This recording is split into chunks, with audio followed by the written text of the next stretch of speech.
Direito penal, princípios limitadores. Nesse início de estudo do direito penal, precisamos ainda abordar os princípios limitadores e fundamentais relacionados à matéria. E é importante lembrar que os fundamentos desses princípios limitadores estão relacionados à limitação do Estado absolutista, que se deu no século XIX, quando do Iluminismo, e está relacionada a toda a história que acabamos de ver no direito penal, bem como a sua construção. A função desses princípios limitadores é orientar o legislador ordinário e orientar o operador do direito, seja ele o juiz, promotor ou mesmo o advogado.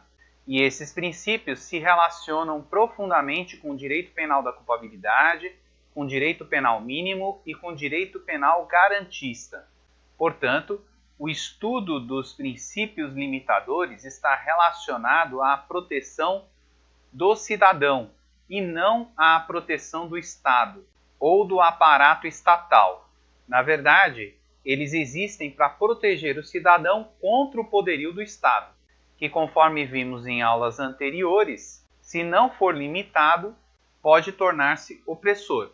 E a partir de agora nós passaremos a estudar o princípio da reserva legal, o princípio da legalidade, o princípio da intervenção mínima, ou também conhecido como princípio da necessidade, do qual decorre o princípio da insignificância, ou também princípio da bagatela, bem como o princípio da subsidiariedade. Estudaremos também o princípio da ofensividade ou lesividade, que contém o princípio da exclusiva proteção do bem jurídico e do qual decorre o princípio da alteridade. E todos esses princípios dão suporte ao princípio da fragmentariedade, que também será estudado.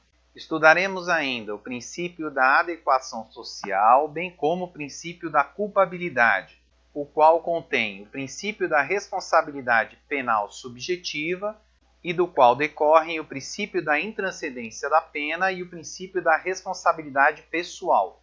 Estudaremos ainda o princípio da humanidade, ou também conhecido como princípio da limitação das penas, o princípio da individualização da pena, o princípio da responsabilidade pelo fato, o princípio da confiança, o princípio do estado ou presunção da inocência, o princípio da proporcionalidade, o princípio da razoabilidade, o princípio da irretroatividade da lei penal ou ainda anterioridade da lei penal, do qual decorre o princípio da retroatividade da lei penal mais benigna e o princípio da ultratividade da lei penal.